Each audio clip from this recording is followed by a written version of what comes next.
왜 법화경을 경왕이라고 부르는지 그 이유와 의미, 불교를 공부하는 사람이라면 한 번쯤은 법화경을 경왕이라고 부른다는 이야기를 들어보셨을 것입니다.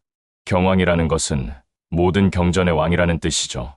그런데 왜 수많은 불교, 경전 가운데 유독 법화경만을 경왕이라고 부르는 것일까요? 오늘은 이 궁금증을 풀어보면서 법화경이 갖는 특별한 의미와 가치를 알아보겠습니다. 먼저 법화경이 무엇인지부터 간단히 살펴보겠습니다. 법화경의 정식 명칭은 묘법연화경입니다. 묘법은 미묘하고 깊은 진리를 뜻하고 연화는 연꽃을 의미하죠. 연꽃은 더러운 진흙 속에서 피어나면서도 그 아름다움과 향기를 잃지 않는 꽃입니다. 마찬가지로 중생들이 번뇌의 진흙탕 같은 세상에서 살아가면서도 본래 청정한 부처님, 성품을 잃지 않는다는 의미를 담고 있어요.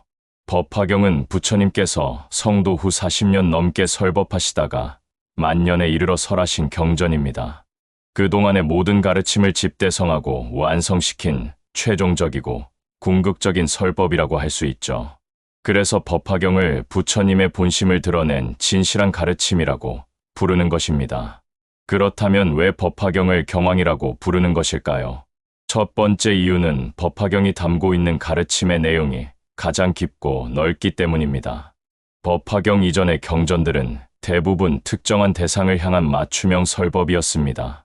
아라한이 되기를 원하는 성문승에게는 사성제와 12연기를 설하셨고, 연각이 되기를 원하는 이들에게는 12연기의 깊은 이치를 가르치셨죠. 보살이 되기를 원하는 이들에게는 육바라밀과 자비행을 설하셨습니다. 하지만 법화경에서는 이 모든 가르침이 사실 하나로 통한다는 것을 밝히셨어요. 성문승도 연각승도 보살승도 결국은 모두 부처가 되는 길이라는 것입니다. 이것을 일승법문이라고 합니다. 모든 중생이 부처가 될 수 있다는 이 혁명적인 선언이야말로 법화경의 핵심 메시지입니다. 이는 마치 여러 갈래의 강물이 모두 바다로 흘러 들어가는 것과 같습니다. 어느 길로 가든 목적지는 같다는 것이죠. 이런 포용적이고 통합적인 가르침이 법화경을 경왕의 자리에 올려놓은 첫 번째 이유입니다. 두 번째 이유는 법화경의 구원관이 가장 넓고 깊기 때문입니다. 다른 경전들에서는 주로 수행을 통해 깨달음을 얻는 방법을 설하셨습니다. 하지만 법화경에서는 모든 중생이 이미 부처님과 같은 성품을 가지고 있다고 선언하셨어요. 다만 그것을 깨닫지 못하고 있을 뿐이라는 것입니다. 법화경의 유명한 비유 중 하나인 장자공자의 비유를 보면 이 의미가 잘 드러납니다. 어떤 가난한 사람이 친구 집에서 술에 취해 잠이 들었는데 친구가 몰래 그의 옷 속에 값진 보석을 넣어두었어요. 하지만 그는 그 사실을 모르고 오랫동안 가난하게 살다가 나중에서야 보석을 발견하고 부자가 되었다는 이야기입니다. 이 비유에서 값진 보석은 우리 모두가 가지고 있는 부처님 성품을 의미합니다. 우리는 이미 부족한 것이 없는 완전한 존재인데 그것을 모르고 헛되이 고생하며 살고 있다는 것이죠. 이런 가르침은 절망에 빠진 중생들에게 무한한 희망과 위안을 주었습니다. 특히 여성이나 악인도 성불할 수 있다고 선언한 것은 당시로서는 매우 파격적인 내용이었어요. 용녀 성불 이야기나 제바달다의 성불 수기는 그 대표적인 예입니다. 이처럼 그 누구도 배제하지 않는 무차별한 구원의 메시지가 법화경을 경왕으로 만든 두 번째 이유입니다. 세 번째 이유는 법화경이 제시하는 부처님의 모습이 가장 장엄하고 완전하기 때문입니다. 다른 경전에서 부처님은 주로 역사적 인물인 석가모니, 부처님의 모습으로 등장하십니다. 하지만 법화경에서는 영원불멸한 본불로서의 부처님 모습이 드러납니다. 특히 열애수량품에서는 부처님께서 실제로는 무량겁 전에 이미 성불하셨으며 영원히 중생구원을 위해 활동하고 계신다고 밝히셨어요.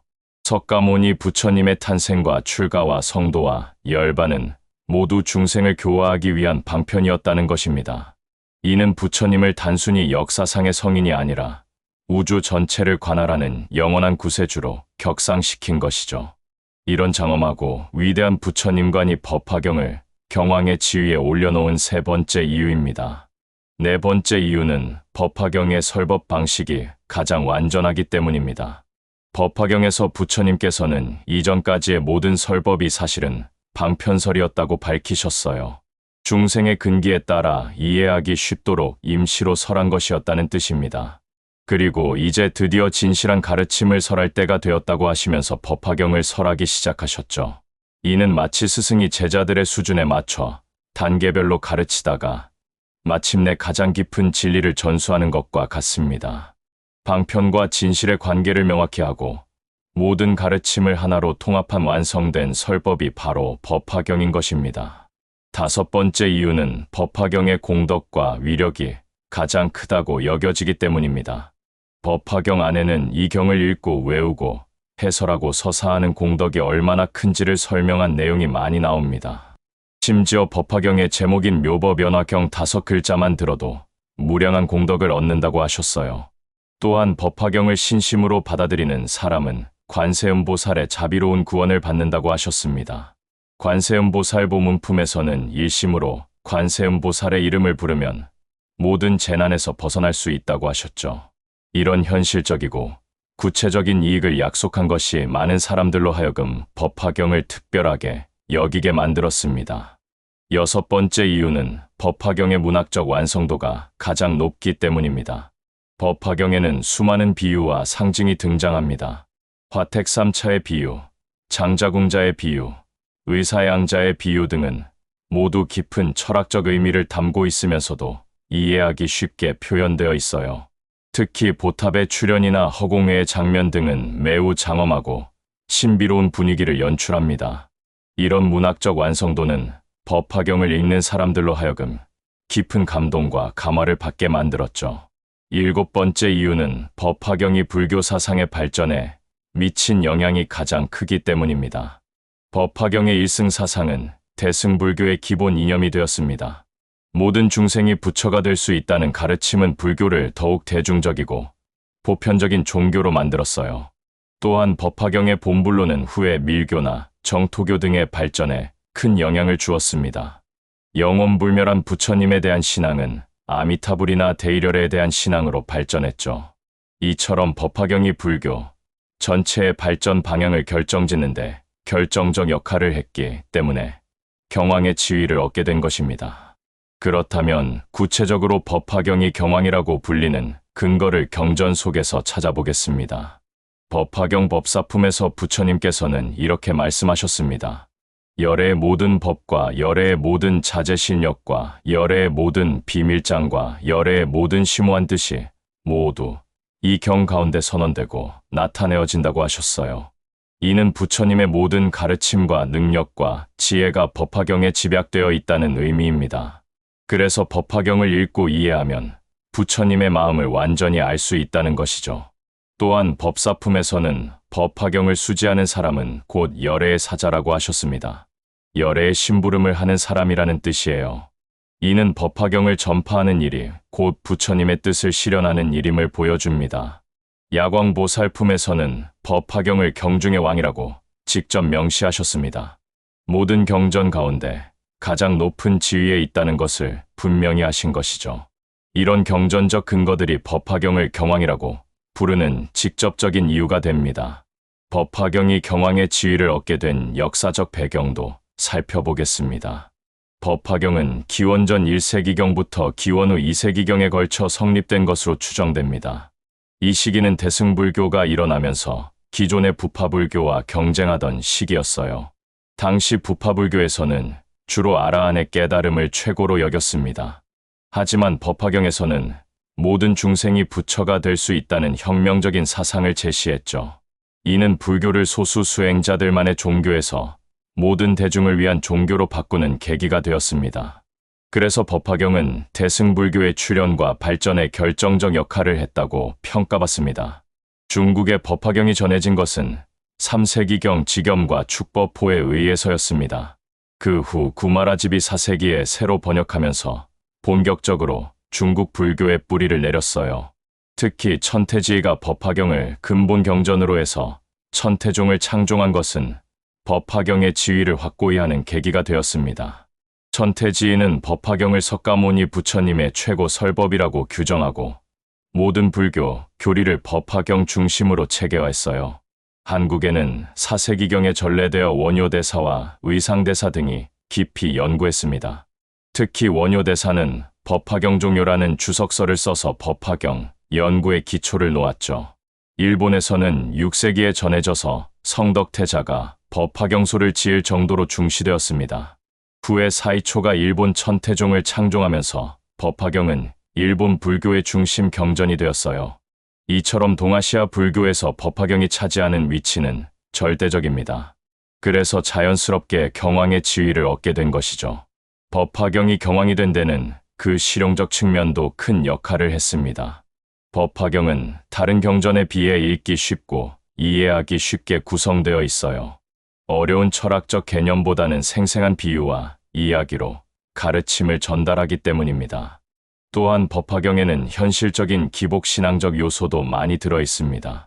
관세음보살의 구제 능력이나 법화경 독송의 공덕 등은 일반 신도들에게 큰 매력으로 다가왔어요. 이런 대중적 친화성이 법화경을 널리 전파시키는데 도움이 되었고 결국 경왕의 지위까지 오르게 만들었습니다. 법화경의 경왕적 지위는 종파를 초월해서 인정받고 있습니다. 천태종에서는 당연히 법화경을 근본 경전으로 여깁니다. 하지만 화엄종에서도 법화경을 매우 중시하며 화엄경과 법화경을 함께 연구해왔어요. 선종에서도 법화경의 가치를 인정합니다. 육조 해능대사도 법화경을 듣고 깨달음을 얻었다고 전해지죠. 정토교에서도 법화경의 일승사상을 높이 평가합니다. 아미타불의 본원과 법화경의 구원관이 통한다고 보기 때문이에요. 이처럼 모든 종파에서 공통으로 인정하는 것이 법화경의 경왕적 지위를 더욱 확고히 해줍니다. 법화경이 경왕이 되는 데는 그 구성의 완전함도 기여했습니다. 법화경은 총 28품으로 구성되어 있는데 각 품마다 독특한 주제와 메시지를 담고 있어요. 서분인 서품부터 유통분인 보현보살권발품까지 완벽한 구성을 보여줍니다. 특히 전반부인 정문에서는 일승법문을 설하고 후반부인 본문에서는 본불론을 설해서 이론과 신앙이 조화를 이루고 있습니다. 각 품의 내용도 매우 다채롭습니다. 방편품의 이론적 설명부터 관음품의 실용적 가르침까지 다양한 측면을 다루고 있어요. 이런 구성의 완전함과 내용의 다양성이 법화경을 경왕으로 만든 또 다른 이유입니다. 법화경의 경왕적 지위는 그 영향력의 광범위함에서도 확인됩니다. 법화경은 종교적 영역뿐만 아니라 문학과 예술에도 큰 영향을 미쳤어요. 중국의 변문이나 우리나라의 가사문학의 법화경 내용이 많이 반영되어 있습니다. 또한 불교 미술에서도 법화경의 영향은 절대적입니다. 석굴암이나 불국사의 조각상들 중 상당수가 법화경의 내용을 형상화한 것들이에요. 일본에서는 법화경이 문학 발전에 미친 영향이 특히 큽니다. 겐지모 노가타리 같은 고전 문학에도 법화경의 사상이 깊이 스며들어 있어요. 이처럼 종교를 넘어서 문화 전반에 미친 영향력이 법화경의 경왕적 지위를 보여주는 증거입니다. 현대에 와서도 법화경의 경왕적 지위는 여전히 유효합니다. 많은 현대 불교학자들이 법화경을 대승불교의 핵심 경전으로 평가하고 있어요. 그 사상의 깊이와 체계의 완성도에서 다른 경전들과 차별화된다고 보기 때문입니다. 또한 법화경의 평등 사상이나 환경의식 등은 현대 사회가 추구하는 가치와도 부합합니다. 이런 현재적 의미가 법화경의 경왕적 지위를 지속시키고 있어요. 실제로 현재도 전 세계의 많은 불교도들이 법화경을 가장 중요한 경전으로 여기고 있습니다. 한국의 조계종에서도 소위경전 중 하나로 법화경을 지정하고 있죠. 그렇다면 법화경이 경왕이라는 것이 우리에게 어떤 의미를 주는지 생각해 보겠습니다. 첫째, 모든 중생이 평등하다는 인식을 갖게 해줍니다. 법화경의 일승사상은 그 누구도 차별받지 않는 평등한 세상을 꿈꾸게 만들어요. 둘째, 절망적 상황에서도 희망을 잃지 않게 해줍니다. 모든 중생이 부처가 될 수 있다는 가르침은 어떤 어려움 속에서도 용기를 주죠. 셋째, 자신의 가치를 올바르게 인식하게 해줍니다. 우리 안에 이미 부처님과 같은 성품이 있다는 것을 깨닫게 만들어요. 넷째, 타인을 존중하는 마음을 갖게 해줍니다. 모든 사람이 미래의 부처라고 보면 함부로 대할 수 없게 되죠. 다섯째, 현실에 안주하지 않고 끊임없이 발전하려는 의욕을 갖게 해줍니다. 이미 완성된 존재라는 것을 알면서도 계속 수행하려는 마음을 갖게 되어요. 이런 의미들이 법화경이 경왕으로 불리는 진정한 이유라고 할 수 있습니다. 법화경이 경왕의 지위에 오른 것은 결코 우연이 아닙니다. 그 깊고 넓은 가르침, 완전한 구원관, 장엄한 부처님관, 완성된 설법, 큰 공덕, 높은 문학성, 광범위한 영향력 등 모든 면에서 다른 경전들을 압도하기 때문입니다. 더 나아가 법화경은 단순히 지식을 전달하는 책이 아니라 삶을 변화시키는 힘을 가진 경전입니다. 읽는 사람으로 하여금 새로운 세계관을 갖게 하고 인생을 바꾸는 큰 깨달음을 주죠. 그래서 2000년 넘는 세월 동안 수많은 사람들이 법화경을 경왕으로 받들어 온 것입니다. 앞으로도 법화경의 이런 지위는 변하지 않을 것입니다. 우리도 법화경을 경왕으로 여기는 이유를 깊이 이해하고 그 가르침을 마음에 새겨서 실생활에서 실천해야 하겠습니다. 그럴 때 법화경이 진정한 경왕이 되고 우리 삶의 등불이 될 것입니다. 법화경의 경왕적 지위를 이해하는 것은 단순히 지식을 얻는 것이 아닙니다. 그것은 우리 자신의 존재 의미와 가치를 새롭게 발견하는 일입니다. 법화경에서 말하는 모든 중생의 성불 가능성은 곧 우리 각자가 무한한 잠재력을 가진 소중한 존재라는 것을 의미해요. 이런 자각이야말로 진정한 자신감과 희망의 근거가 됩니다. 또한 법화경의 가르침을 통해 우리는 삶의 어려움을 새로운 관점에서 바라볼 수 있게 됩니다. 고난과 시련조차도 깨달음으로 나아가는 소중한 과정이라는 것을 알게 되죠. 법화경이 경왕인 이유를 아는 것은 결국 우리 자신이 얼마나 소중하고 위대한 존재인지를 깨닫는 일입니다. 그리고 그런 깨달음을 바탕으로 더욱 의미 있고 가치 있는 삶을 살아갈 수 있게 해줍니다.